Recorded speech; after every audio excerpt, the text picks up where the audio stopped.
This is Cerebral Cinema. Movies of the mind.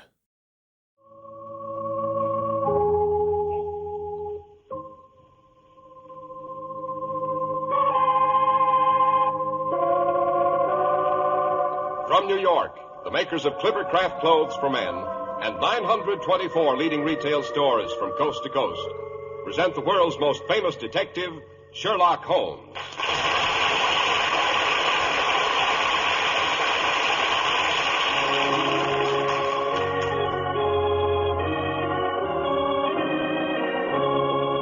Our stories are based upon the character of Sherlock Holmes, created by Sir Arthur Conan Doyle. Sherlock Holmes is portrayed by John Stanley, Dr. Watson by Alfred Shirley, and the dramatizations are by Edith Meiser. Well, here we are once again on the threshold of Dr. Watson's study. We find Mr. Holmes' genial biographer strutting up and down in front of his fireplace. Evening, Doctor. You look fit. The Christmas festivities don't seem to have got you down. I am fit, Mr. Harris, very fit. Better than that, I'm rather well fitted. Oh, great Scott, man, where are your eyes? Why, Dr. Watson, don't tell me Santa Claus brought you a Clippercraft suit. Well, why not? Just because I'm a wee bit venerable doesn't mean I'm antique. I still enjoy making a good impression, don't you know? Well, in that suit, it'll be the girls that go when you walk down the street, Doctor. Oh, Mr. Harrison. Seriously now, Doctor, suppose you tell us what tonight's story is to be about. Well, tonight I thought I'd relate how Holmes and I spent New Year's Eve off the Scilly Isles. The Scilly Isles? That sounds appropriate, Doctor. The name of these particular islands is spelled S-C-I-L-L-Y. They are located roughly 100 miles southwest of Land's End, Mr. Harris. Oh, what in the world were you doing there on New Year's Eve? Trying to prevent a great maritime catastrophe. You remember what happened to the Titanic? You know what happened to the Lusitania? Well, the lives of those on the ocean liner Gigantic were in even greater danger when Holmes and I went over the side on New Year's Eve in the year 1912. Oh, but good heavens. There I go getting ahead of myself again. Suppose I fix us a Tom and Jerry while you tell our listeners how to start the year right in a Clippercraft clothes. Fair enough, Dr. Watson. Millions of men, like you, will start the new year in a smart new Clippercraft suit and overcoat. Yes, today more men than ever before wear Clippercraft clothes. For we've sold more Clippercraft clothes than ever before in our entire history. There's a reason, of course. The wise old American public, with its eye for value, has pronounced Clippercraft the most remarkable clothing buys they've ever seen. The reason for these amazing values is the sensational Clippercraft plan. Concentrating the buying power of 924 of the nation's leading stores from coast to coast, it accounts for tremendous savings in manufacturing and distribution costs. That's why truly fine Clippercraft suits are only $40 and $45, why Clippercraft topcoats and overcoats are only $40, and sport jackets only $26.50. Clippercraft values are downright amazing. Compare them with clothes selling for many dollars more.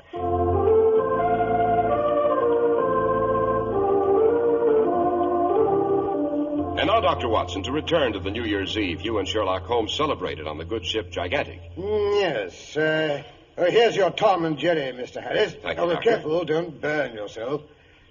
Yes, it was probably the most hectic New Year's Eve I've ever experienced.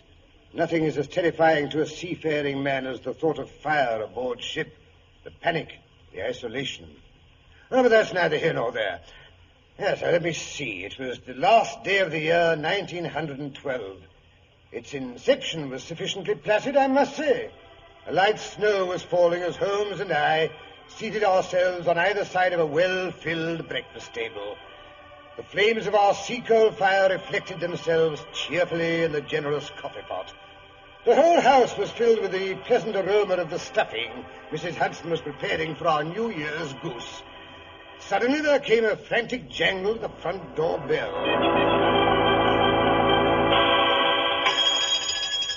No, definitely no. No what, Holmes? Whoever it is that's pulling our front doorbell out by the roots and whatever his problem is, I'm definitely not interested.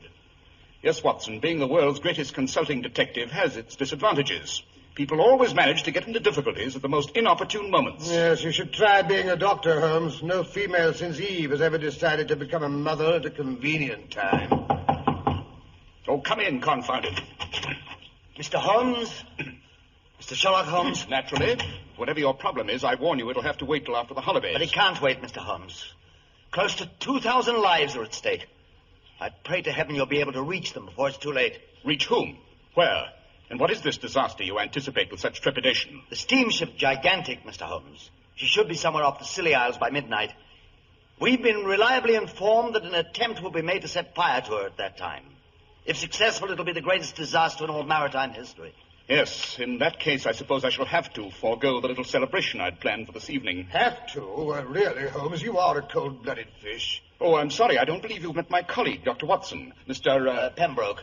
Reginald Pembroke. How do you do, sir? I'm chairman of the board of Floyd's, the famous insurance company. Oh, then your desire to prevent this disaster isn't entirely humanitarian. Not entirely, but neither is it altogether mercenary. There's more at stake than the lives of the passengers on board the Gigantic. If she goes down, the financial stability of the British Empire goes with her. Interesting, eh, Watson? Continue, Mr. Pembroke. You may not be aware, Mr. Holmes, that during this past year there have been a terrifying number of marine catastrophes. Holmes knows everything, Mr. Pembroke. I'm quite cognizant of the fact that quite a few of the newest and fastest British liners have been destroyed at sea by fire, storm, and accident. They weren't accidents, Mr. Holmes, I assure you. Quite. The Egyptian Star was destroyed by fire in the Persian Gulf. 800 lives lost. The Lord Nelson disappeared in a typhoon in the Indian Ocean. No survivors. The Southern Cross exploded and sank off the coast of Brazil. 1,200 casualties. The Wellington, the Lady Jane Grey, and the El Dorado all caught fire in different parts of the Pacific. Total deaths, over 2,000.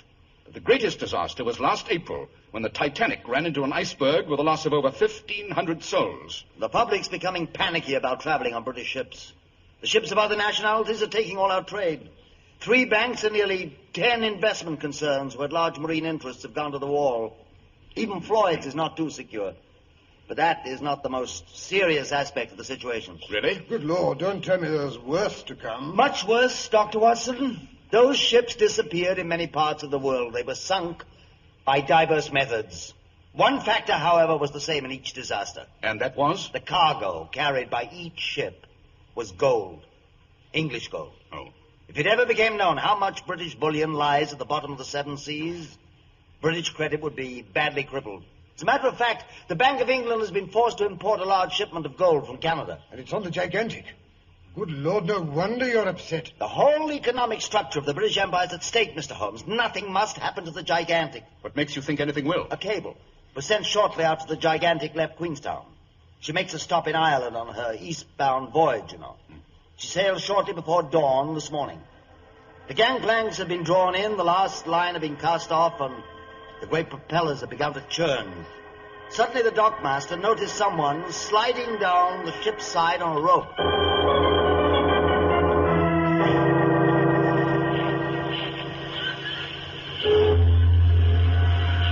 Hi, look up there, sir. Some fool's climbed over the side. He's coming down on a rope. Go back, you fool, go back. You'll be killed. He'll never make the dock. He'll fall in the water and be swept under the ship. No, he's pushing the rope away from the ship with his feet. He's swinging out. He's going to jump.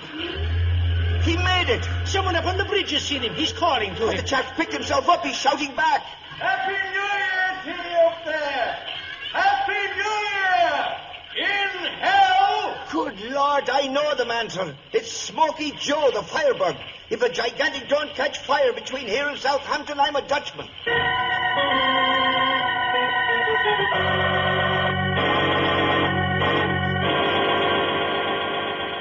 Smoky Joe. Seems to me we've heard of him before, eh, Watson? Not merely as an expert arsonist, but a dangerous pyromaniac as well. They caught him, I hope, Mr. Pembroke. No, Mr. Holmes. Unfortunately, he was too quick for them.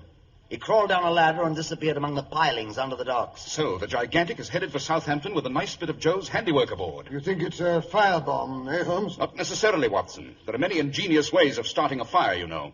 Whoever hired Joe would prefer to have it happen well out to sea, I imagine. Our thought exactly, Mr. Holmes. We've wirelessed Captain Brooks to make a search, of course, but on a ship the size of the Gigantic, it's like looking for a needle in a haystack. You are our one hope, Mr. Holmes. If only you couldn't get on board in time. And how do you suggest I go about that little assignment? The chairman of the Great Western Railway has placed the Royal Train at your disposal. All other traffic will be cleared off the tracks. Now, you should reach Land's End shortly after lunch.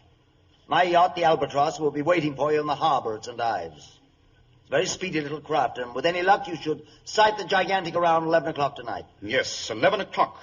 What was it Smoky Joe called out? Happy New Year in hell. It won't be New Year till midnight. If we reach the gigantic by 11, we may just possibly be in time.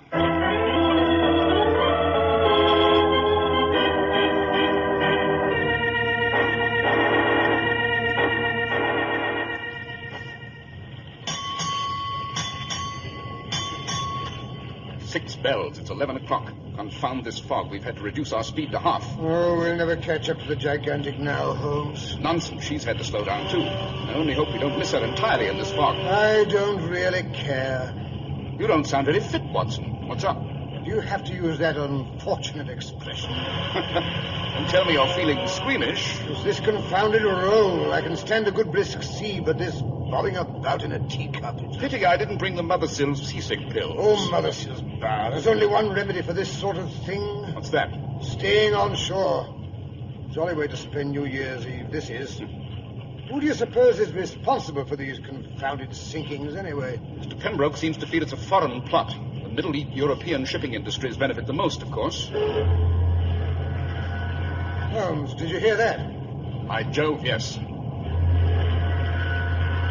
Sounds like an ocean liner, right enough. Yes, we're signaling her.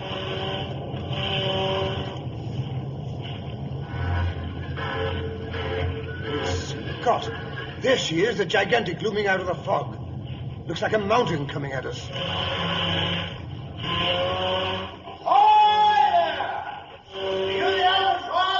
Yes, Sherlock Holmes and Dr. Watson coming aboard. Let down a ladder. Ladder coming over! Look out below! Here's the ladder, Watson. Think you can manage it? I'd climb up the Eiffel Tower on a clothesline if it would get me off this bouncing coffin shell.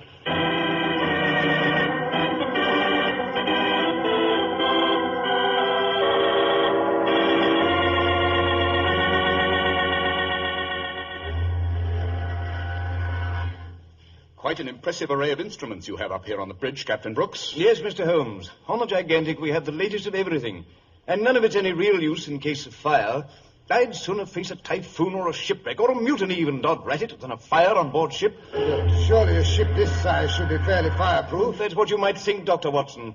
But there are three factors that make a fire on a luxury liner dangerous. First, there's all the confounded ornamental woodwork that's used in a passenger construction. Second, there's the fact that once a fire gets a firm hold, it's fed by drafts that rush through the ventilating system. And third, there is the element of panic. Nothing makes people behave more like wild beasts quicker than the cry of fire. In case of fire, you have, of course, an alarm system. Oh, we have the old-fashioned system of bells, and also something rather recent. The Gigantic is one of the first ships to install it. You see that glass case over there, gentlemen? The one with a lot of tubes entering from below. Looks rather like a giant honeycomb, eh, Holmes? Each of those tubes leads to a separate compartment of the ship. The instant a fire breaks out anywhere, smoke is immediately drawn up into the glass case. I've stationed a sailor to watch that case. Believe me, gentlemen, the first wisp of smoke, we shall know it. Yes, undoubtedly very helpful, Captain Brooks, in the case of an ordinary conflagration. But I assure you, a fire set by Smoky Joe is not ordinary. He's a master arsonist. 10 seconds after one of his fires breaks out, you're dealing with a raging inferno. Well, confound it, they tell me the man deserted the ship at Queenstown. That is this morning. Well, that's more than 18 hours ago. If he'd set fire, it seems to me that we'd be in flames by this time. Not necessarily. There are many methods by which a fire can be made to break out long after the pyromaniac has left the scene of his crime. You say you found no time bombs, no inflammable acids. No, Mr. Holmes. Ever since I received word that we were in danger, I've had my men searching high and low. They found nothing, absolutely nothing. It's been a systematic search, I promise you. Yes, but you've drawn a blank. That's what comes of using system instead of brains and initiative. Oh? And how do you propose to locate whatever it is we can't find? By using a little logic. I shall credit Smoky Joe with having the intelligence to place his fire-starting device in the place where it'll do the most damage. The man's no amateur, Captain. He knows his business. Then I shall investigate that place and remove his handiwork. Holmes, you're bragging again. Not at all, my dear Watson. I think I may promise I shall have discovered the menace inside of half an hour. I only hope Joe's little device doesn't do its nasty job before then. Half an hour. It's now 11:30 exactly. Do you think you can solve this problem by midnight? Yes, Captain. With any luck, I think I can promise you a placid and uneventful New Year. Captain Brooks? Yes, Mr. Brown. What seems to be the trouble? The wireless engineer, sir, wishes to report that something's wrong with his apparatus. Both the sending and receiving equipment have suddenly gone out of commission. I don't like that. What does he think is the Pardon matter? me, Captain. Can you come here a minute? Excuse me a moment, gentlemen. The wheelsman is calling me. What's the trouble, Jerry? It's the compass. It's spinning like a top. I can't figure out what's got into it. Never seen the like except once in some magnetic storm. Great Scott, this is incredible. Now what? It's the engine room calling, Captain. I'll take it. Hello? Yes, Captain Brooks speaking. The blazes, you say? Well, do the best you can. Seems to be the difficulty, Captain. The dynamos are slowing down. They can't figure out why. Good Lord, sir, that's why the lights are getting dim. Blazes with the lights. Without dynamos, we've no forced draft for the furnaces. We'll never keep up enough steam pressure to drive the ship. In no time at all, we'll be drifting helplessly in the Atlantic, in the middle of the reefs that surround the Scilly Isles. Jolly way to spend New Year's Eve, eh, Holmes? It could be worse, you know. How? The ship could be on fire. That's the real menace, to which these other threats are but the prelude, I fancy. For the love of heaven, what are we to do? Keep calm and use whatever intelligence the Lord has endowed us with. Captain Brooks, I suggest you and as many officers as you can spare join the holiday celebration that's undoubtedly going on in order to keep discipline in case there's any disturbance. Very good, Mr. Holmes. There's a New Year's dance going on in the large ballroom. It's on sea deck. And meanwhile, if you can spare us someone to guide Watson and myself. Oh, of course. And Mr. Brown here is our purser. He knows the ship as well as anyone aboard. I'm sure he does. Very well, Mr. Brown. If you'll lead the way, I think Dr. Watson and I would like to go below. And investigate the engines? No, Mr. Brown, even lower than that. What we're looking for is apt to be rather close to the furnaces, I imagine.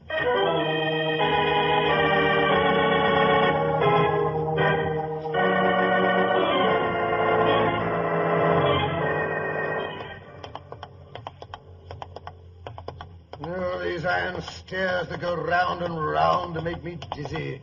Maybe it's the heat down here. Yes, we're getting close to the furnace room. If you listen, you can hear the men stoking. Grim way to earn a living, eh, Holmes? Stop a minute. Where does that lead, Mr. Brown? That small corridor with a heavy metal door at the far end. That's the bullion room, sir, where the gold is kept. Very interesting. Suppose we take a look, eh, Watson? Yes, I've always wanted to see those gold bars you hear so much about. I'm afraid that won't be possible, Dr. Watson. Why not? Well, as you can see, the door is locked and sealed. It was done by the port authorities before we left New York. That door won't be opened until the port authorities unseal it when we reach Southampton. You mean that room in there wasn't opened when the captain ordered the ship searched for incendiary material? No, Mr. Holmes. But it's quite impossible for anyone to place a firebomb or anything of the sort in there. As you can see, the seals are still intact. Quite. These seals are intact. But are they the ones put on in New York? I doubt it. Let's have a look. Yes, interesting. Very interesting. These are not the original seals. Oh, how can you tell, Holmes? They look intact to me. Exactly, they are intact. But here in the crack of the door sill are bits of broken seals. But these seals are not even chipped. By Jove, yes, of course. The original seals were hacked off and then replaced after someone had finished picking the lock and robbing the room inside. I doubt if robbery was the motive, Watson. Well, for what other reason would anyone want to break into a room full of gold bullion? It all depends. What lies directly below that room, Mr. Brown? Well, let me see. Well, nothing of any great importance, Mr. Holmes. Just the coal piles. The coal piles? Good Lord. I think we shall have to break the seals again, Mr. Brown.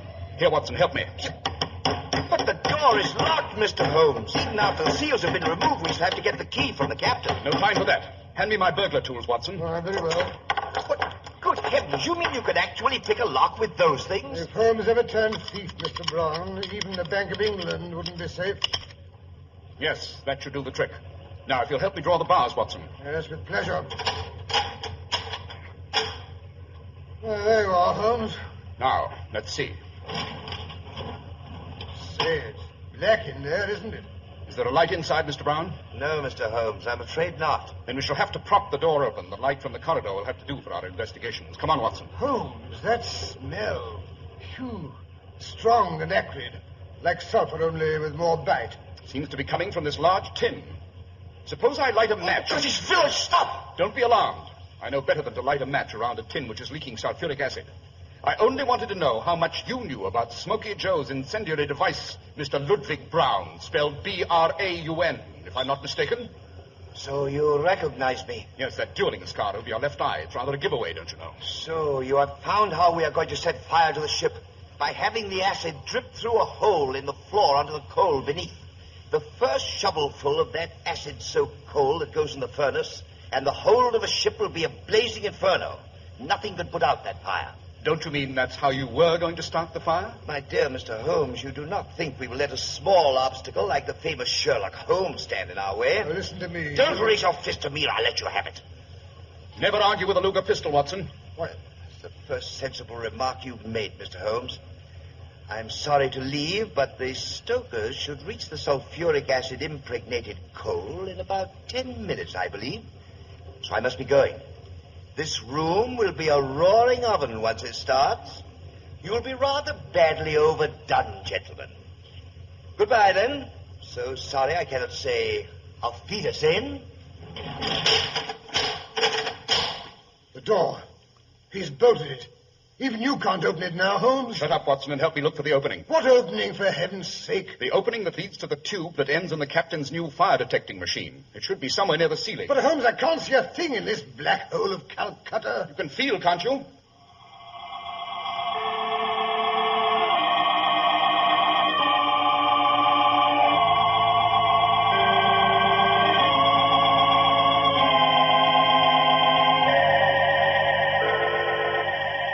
Not a thing, Holmes. The wall on this side of the room, it's as smooth as an egg. Confound it, if we could see for half a minute, it would... Hello, I've got something. Yes? Yes, a small grating here in the upper corner. This must be it. Now, if we can make a smudge of some sort. Watson, bring me a piece of paper. Paper? Where would I find a piece of paper? Then bring me anything I can burn. A bit of cloth, a piece of... Yes, by Jove, rope. Bring me a piece of the rope that's tied around one of the boxes that contain the bullion. Very well, if I can find a box that...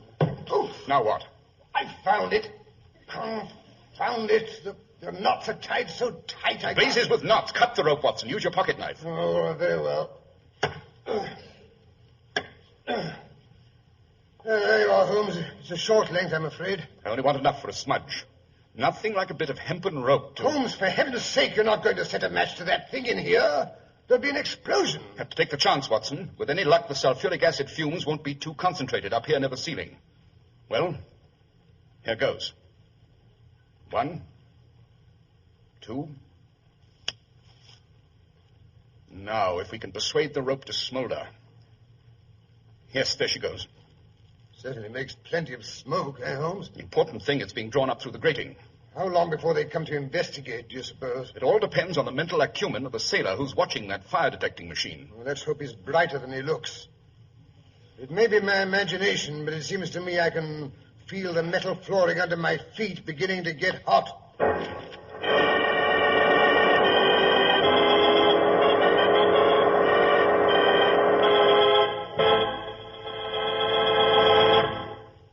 Most things in 1948 will cost you a great deal more than you've paid in other years. That's why it's sensational news to know that you can get Clippercraft suits in 1948 for only $40 and $45. Clippercraft top coats and overcoats for only $40 and sport jackets for only $26.50. And isn't it as good a time as any to decide to get the most for your money? You've every right to expect long wear, correct styling, good taste, comfort, and perfect fit. And you get all these to an astounding degree in Clippercraft clothes. And you get them at incredibly modest prices. It's, of course, American production genius applied to the making of fine clothes that does the trick. It's the unique Clippercraft plan, concentrating the buying power of 924 of the nation's leading independent stores from coast to coast. You get the benefit of this plan at your own locally owned store, the store you can trust. Selling expensive clothes at inexpensive low prices at the nation's finest independent stores is the great big idea behind the Clippercraft plan. That's why men who know insist on Clippercraft clothes. So be sure to visit the Clippercraft store in your city. These leading stores in the metropolitan area are proud to add their names to Clippercraft in your suit, top coat, and overcoat. In Manhattan, Saks 34th, Broadway at 34th.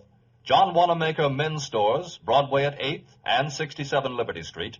In Brooklyn, Abraham and Strauss. In Newark, New Jersey, Boulevard Men's Shop, Kresge, Newark. And in Jamaica, the B&B Clothes Shop, 16408 Jamaica Avenue.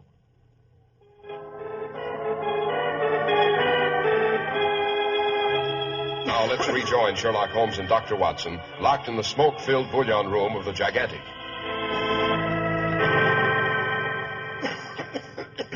Good Lord. How long did it take for them to get us out of here? That smoke's suffocating. Calm yourself, Watson. It can't be more than 3 minutes since we lit this smudge. Yes, I can hear someone running down the iron staircase. I can't hear a blasted thing. How do you... Hello! Hello in there! Get us out! We're in here. Open the door! What a relief. How in thunder did you two get locked in here? What's all the smoke? No time for explanations, Captain. Stop them stoking the furnaces. Flood the coal piles with water. They've been soaked with sulfuric acid. Good Lord. Benjar! Gates! Stop the firing! Stop the pumps in the engine room! Well, that's that, Holmes. What do you suppose has become of that dastardly purser? We'll let Captain Brooks take care of him, Watson. Unless I'm very much mistaken, Mr. Brown is going to wish he'd never gone to sea. Well, come along, let's go upstairs and join the festivities. I think we rate a bottle of champagne. Well, to blazes with the champagne, I need a double brandy.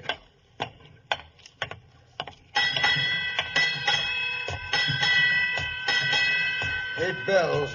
Let's see, that would be... Midnight, Watson. Happy New Year, old fellow. Happy New Year, Holmes, and many of them. But, don't you think you could manage to have them not quite so hair-raising? And have you getting fat and lethargic? You know, that would be unhealthy. Not to say boring. Oh, so now it's for my sake we indulge in all these horrendous escapades, eh? Fine bit of logic, that is. Elementary, my dear Watson. Elementary.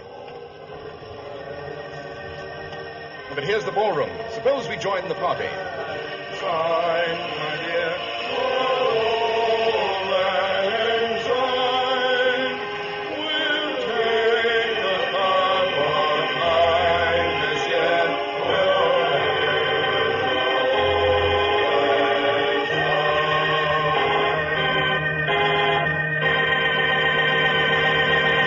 Well, Dr. Watson, that was an exciting way to spend New Year's Eve. It was a bit too exciting, Mr. Harris, if you ask me. Doctor, did they catch the purser? Oh, they did indeed.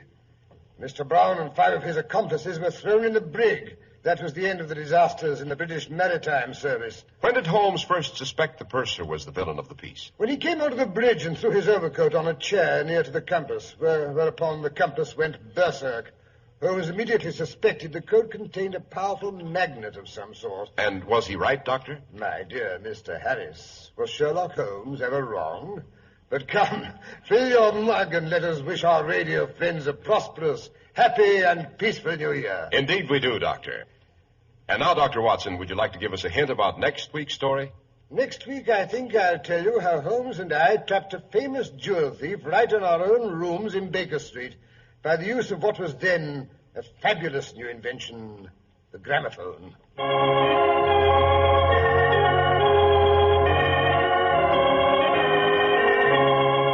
The makers of Clippercraft clothes and 924 leading stores from coast to coast have brought you another in the new series of broadcasts featuring the world's most famous detective, Sherlock Holmes. Sherlock Holmes is produced and directed by Basil Lockwood, with special music by Albert Berman. If you don't know your Clippercraft dealer, write Clippercraft, 200 Fifth Avenue, New York City. Be sure to listen next week to Sherlock Holmes in The Mazarin Stone. If you'd like to attend the Sherlock Holmes broadcasts in New York, see your local Clippercraft dealer, and he'll tell you how to obtain your tickets. This